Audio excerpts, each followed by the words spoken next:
Welcome to Real Health with me, Karl Henry. Folks, fitness is for the young. Midlife is a time to slow down. And you don't want to push your body too hard after a certain age. Are all things you hear about fitness in midlife.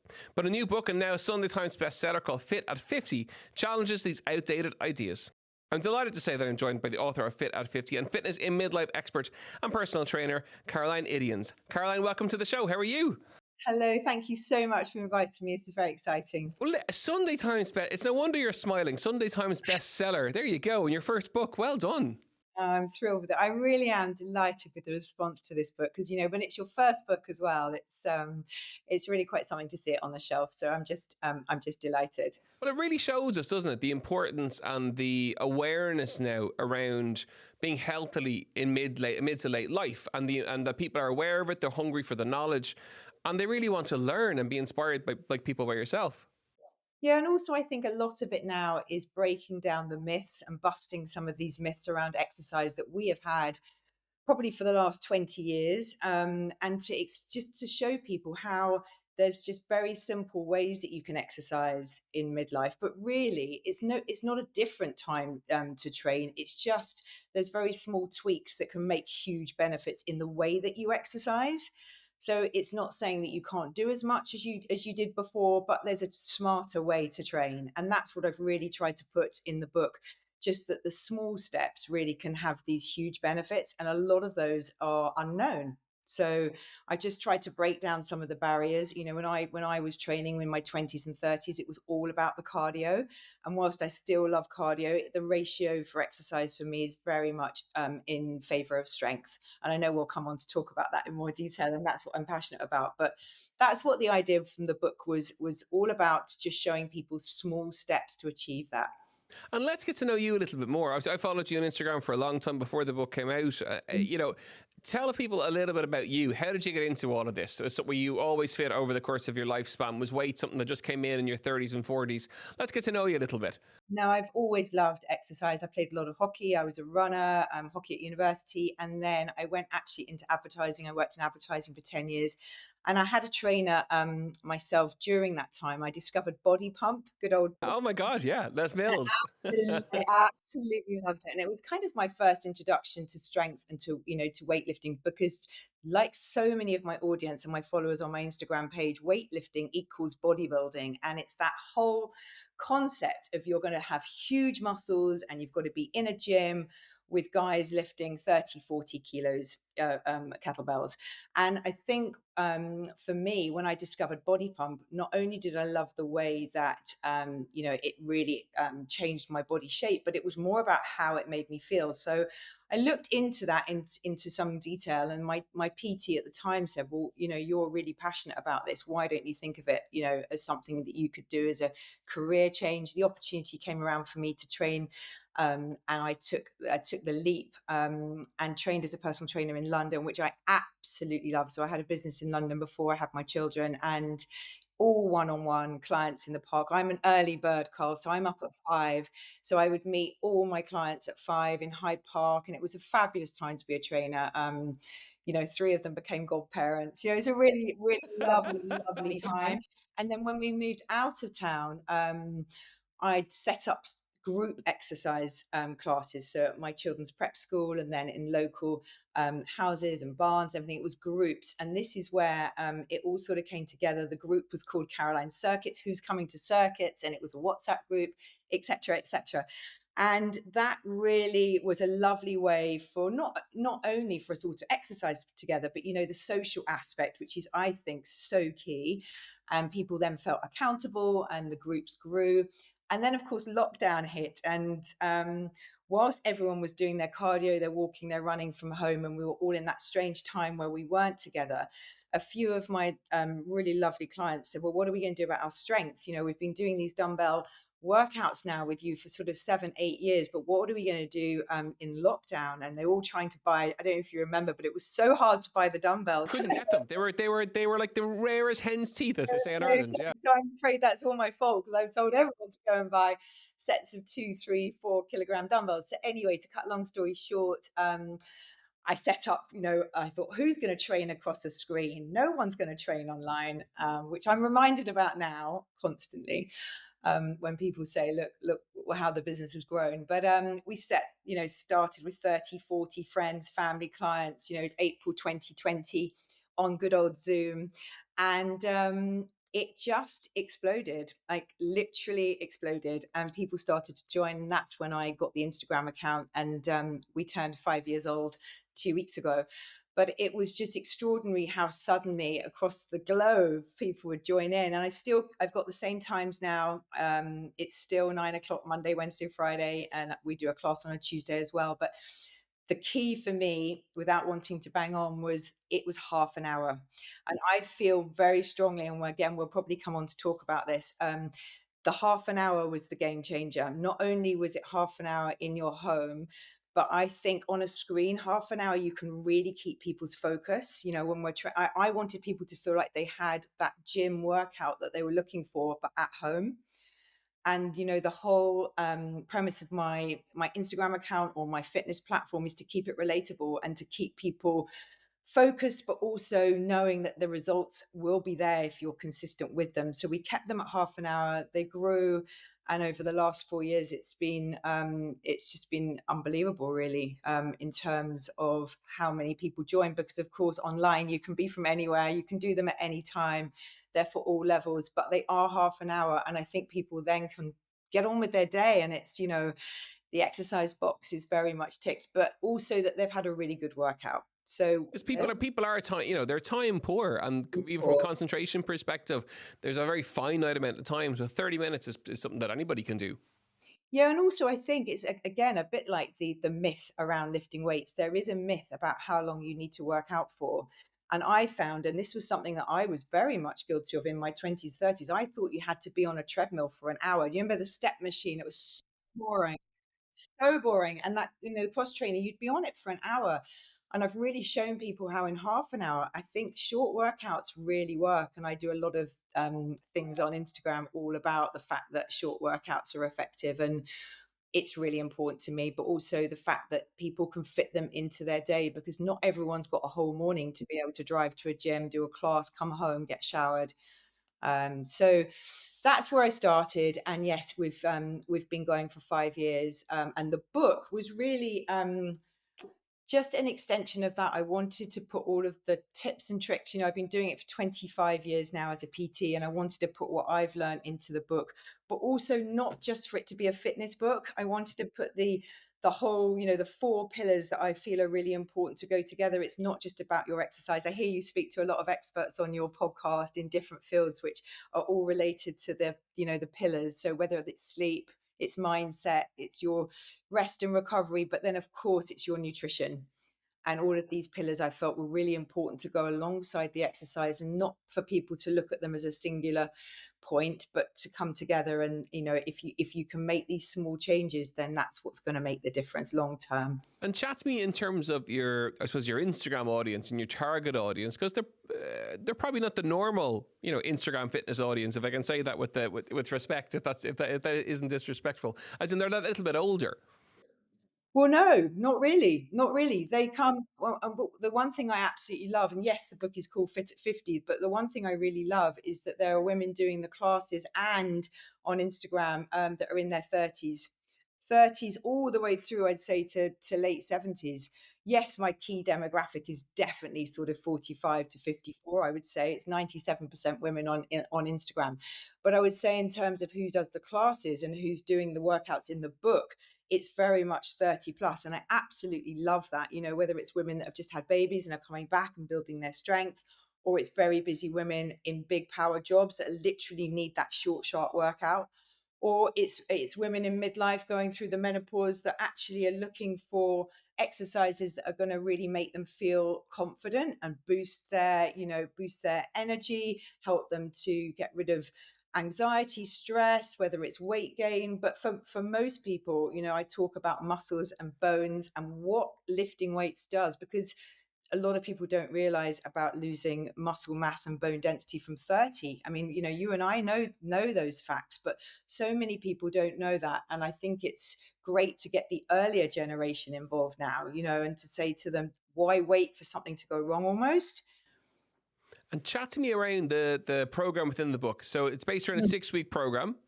So it's 6 weeks. And what I always say to people, because everyone wants to know, when am I going to see a difference? You know what it's like. You start exercising, it's like, well, when am I going to see and feel it? But you have to also realize that everybody's starting from a different baseline of fitness. And what I wanted to be really clear in the book is this is a 6-week plan from beginner to advanced. But what I genuinely feel is if you start an exercise program, doesn't need to be, not just talking about what I do. I think within 4 to 6 weeks, even if you're not seeing a benefit, you are feeling a difference. And I genuinely believe that. And I've done this with clients for a very long time. And you feel more confident, you feel like an inner strength, your posture starts to change, your balance, it's the way you hold yourself, maybe it's you're walking more, but it's just small tweaks. And so what we've done in the book started at 20 minutes for the first beginner exercises, going on to slightly more advanced complex moves, starting with full body, those big compound moves, whether it's your squats, your lunges, your press ups, your planks, but really showing people how they can put these together in very simple form. I spent a long time on the glossary and the exercises to get it right, because again, technique for me, I bang on and on about technique and form in my sessions. It's so key when you're starting out. You know this, Carl. I mean, you don't want to get in. If you get injured in the first couple of weeks because you're throwing weights around, there's nothing more demotivating than then having to take 6 weeks off with an injury or pulling your back. So we talk a lot about the core. We talk about a lot about why you need to fire and activate your glutes and how that's going to help your lower back and your alignment and looking at skeletal muscle. I mean, it all comes together. But what I've tried to do in the book is really break that down, and also to show to people, okay, if you've got bad knees and you can't squat, there's always another exercise. A trainer should be able to show you a modification. And I feel quite strongly, as you can tell. I love people with a passion. It's great. It's brilliant. They're the easiest interview ever because you tee them up and off they go, which is fabulous. You can just set your timer to 25 minutes. So yeah, it's all about, at the end of the day, keeping it simple. I think it is, because you go online for somebody who hasn't exercised before and you type into YouTube exercise full body dumbbell program, you're going to have 5 million, and it's just about trying to show people that it doesn't need to be complicated. It doesn't need to be you're running a half marathon by the weekend. You don't need to be doing burpees. You don't. But if you do something and you do it 3 or 4 times a week, that's the key. Well, burpees and the likes, they are part of the big fear that turn people off even attempting to start, aren't they? At any lifespan, at any age profile, the fear of injury, the fear of something being too difficult, too hard, too soon, that fear does put people off starting. It does. And the burpee one comes up time and time again because it's the exercise we're all told that we have to hate. And actually, I say to people, like we had it in this morning's class, but I said, you don't have to do a burpee. There's so many modifications around doing a burpee. You don't have to be jumping. You don't have to be thinking about, is my lower back going to be okay? Because I always will give people low impact options and show them things that they can do instead. If they can't do tricep dips or they can't do planks because they've got sore wrists, you don't need to do that.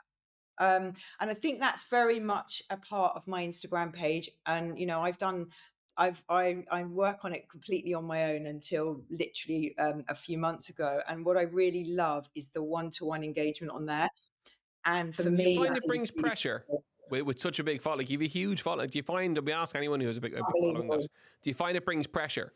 It's unbelievable the messages, because I still think I've got 30 people on there and they're my friends and family. And then, I literally get 300 messages a day. But what I really love is the fact that people say it still feels like I've got a PT in my home. And you obviously can't answer all those questions, but a lot of the questions do overlap. And most of the time it's, how do I get started? I've got no motivation. I can't do squats. I've got sore knees. And actually, it's just giving people the tools to be able to say that don't let that stop you exercising. I mean, I've heard you talk about it as well, but in the book we talk about walking, because I think it's the most underrated of any exercise. And I say to people, if you haven't got kit, I mean, now the weather is beautiful, but just get outside. It doesn't need to be hours. Get outside for 15, 30 minutes, but go with a friend, go out in nature, try to leave your phone behind, and for mental health, I mean, I think exercise for mental health is probably the number one. Do you struggle with that, the connection that Instagram delivers for you? Do you struggle to put your phone away? No.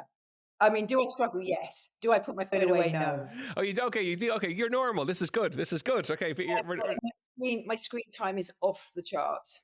Absolutely horrendous. And the one thing I'm noticing is my sleep. The one thing I said I was going to work on was my sleep because I'm on my screen way too. I listened to you speaking to recently about the phones. It's the phone, but yeah, that's something that I've got to get better at. you do realize that this has made people feel a whole lot better because they're like, she's normal. That's okay. She's normal. She's like the rest of us.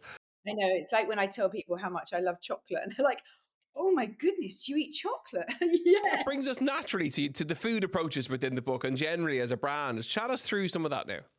So the one thing I've never shared on Instagram, which I thought would be a really lovely part to play in the book, was nutrition. So I obviously get asked a lot about what I eat, what I love. And yes, while I like chocolate, I would say it's all in moderation. I'm not talking about massive chocolate before anyone comments. But what I would say is that the nutrition section very much mirrors the exercise part. And I worked with a fabulous registered dietitian, Laura Clark, on the nutrition side. And what we really wanted to focus on was this is not going to be a restrictive diet time. This is not about cutting things out. This is not about calorie counting. The recipes in this book are all about how you fuel and nourish your body. Yes, in midlife, but at any stage, and especially if you're working out to as much as 3 or 4 times a week, what you really need to be making in each of your meals. So obviously the chat about protein is huge, and a lot of people get very confused. How much protein do I need? And again, what I've just said is that it is very much the center of every meal. I make sure now that I always have a meal that's got, eggs or chicken or whatever it may be. But also, I find it sustains me so much better post a workout. It helps me with my recovery, gives me my energy source to keep going. I never stop, I never sit down. So I'm one of those people that I think constantly. we get that. You're energetic is the word we would use. Chat to us about your chocolate addiction then. Tell us a bit more about that. But I just think, it's about having things in moderation and not cutting things out. So yes, you can have something sweet, but you wouldn't have it all the time. But also what we wanted to show in the book is you can have your lovely sweet, whether it's energy balls or smoothies, whatever it might be, or the puddings in that we've put in the book. But it's about the fact that these are actually got really fabulous ingredients in them, but not one of the recipes must mean that you've got to go and buy thousands of ingredients, because it's about the exercise. It's keeping things simple, and lots of these things you'll have in your store cupboard already. So I mean, I wanted to put some of my real favorites in here, like the salmon dish. There's things in there that are actually very quick to make but are delicious and also great for the whole family. So the nutrition side was really nice, and it was surprising for a lot of people because I think they didn't realize that the recipes were going to be in there. And it's great now seeing people that are making them at home. So yeah, it's all about being relatable. And how do you manage your sweet tooth then? Because people will love to know that. I just make sure that that I have things like dark chocolate, for example, that I love. And I just also make sure that when I'm having something like that, I tend to have it around the meal rather than constant snacking. Because, years ago, I'd always be eating in the car or eating while I was walking the dogs or eating on the way to a work. Now I just really make sure that I sit down and have time with my meals, because I think that's so important, and to have proper meals as well. And people do say, do you eat before workout, after workout? For me, breakfast is my favorite meal of the day. It literally is the meal I so look forward to. I love a coffee as well, but I will have it always after my workout. I have a banana and a coffee beforehand, but then my actual meal, which tends to be something like eggs, avocado, or Greek yogurt with berries, tends to be after my workout. And again, I've got a sweet tooth. I love fruit. I could eat fruit all day long. And I suppose it's fair to say, I suppose, as people get older, right, we're all more cognizant of the fact that they need to increase their protein levels. They need to up their movement levels in terms of resistance training, in terms of exercise. I suppose what your brand really does, and certainly the book as well, it really makes it accessible for people who are a little bit scared that actually they aren't too old or they aren't too unfit, or you know what I mean? It's very doable and approachable. Relatable. And I think that's you've said something really key there. Well, there's two things you've said. For a lot of people, they find the actual gym space quite intimidating, especially as a woman, especially in this demographic, that whole weight section. So I say to people, this is one of the joys of working out at home. You don't need to have top of the range equipment. You don't need to be wearing the best sportswear, and you're doing it at home, which means not only can you do these workouts in a time that suits you, but it's also your time. You know, what I love is now hearing messages and feedback from people that say they've now got their own space in the house for the first time that is their workout. And, you know, whereas when they started, whether that was 3 weeks ago or 3 years ago, the fact when they feel that they can pick up a heavier weight now and they're progressing is just so empowering, and that confidence that they're actually getting stronger. So that's the first thing I'd say, is that doing them at home really takes away that fear of walking into a gym. And whilst we're training on a screen, that's why the whole technique and form and instruction is so key. And I say to people, please don't feel like you're on your own. You can always ask. And, you know, I think it's even more important when you're at home that you get that instruction. And the key takeaways you'd like our listeners to get from today's episode, what would you like them to take away? We ask all our guests this because I think it's an interesting question, but an important question. For people who are listening in, what are the key things you'd like them to take away Well, from first of all, the chat? to talk about strength. So whilst I say I'm not, you know, running and doing as much cardio anymore, it still plays quite a big part. I'd still say it's all about, just like the food, it's all about balance. So whilst you might be lifting weights 2 or 3 times a week, and there's a whole section I could talk to you about on that on its own, starting small, lifting really gradually, you know, starting, I say to beginners, 2 kilogram weights, go light and build up really gradually. With the strength side, you know, alongside the strength, the cardio, I do a HIIT class once a week, but I would also say, don't forget your walking. Don't forget to get those steps in and that extra movement. You know, whilst not everyone wants to run, I think you should definitely be thinking about ways that you can get your daily movement and your steps in. So I'd say start small. I think for a lot of people, it's about the goals that you set at the beginning. Don't go setting a massive goal. Set something really small. Write it down. I think that's so key for me, and for other people, keeping them accountable. Seeing how far you've come is so motivating, but also to have in your mind what you're going to do the next day. So if you're going to start, you know, it's the same old thing. Lay your kit out the night before, set your alarm a little bit earlier. At the moment, it's lovely to do things in the morning. If you say you're going to do it in the afternoon, the day takes over. I mean, I know a lot of people do train in the afternoon and the evening. I'm just a morning bird. But I would just say keep it small, and also to listen to your body and not really compare with what everyone else is doing on social media and what all your friends are doing. Everyone's fitness journey is totally different, especially in different age brackets as well. And what you need to do is just listen to your body and how you're feeling. And to just not overcomplicate it, keep it really simple, but also to find something you enjoy. I think if you find something you enjoy with exercise, it's just so much easier to stick with it.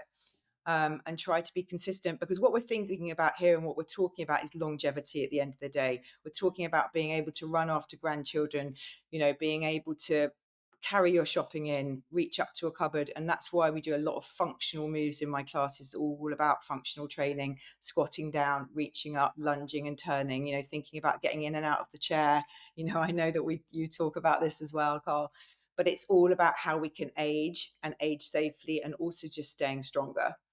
Boom. Great content, great advice. I love it. Passionate people, they go. Gone.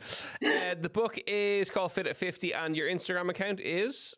It's Caroline Circuits. Amazing. People can check you out there as well. Caroline, thank you so much for joining us today from London. We really, really appreciate it. Folks, we really hope you enjoyed today's episode of Real Health with me, Karl Henry. As ever, you know where we are, at Karl Henry PT on Instagram, realhealth.independent.ie, and on the Irish Independent website. If you like what you heard, don't forget to rate and review, and we'll see you next week for more Real Health. Slán go fóill.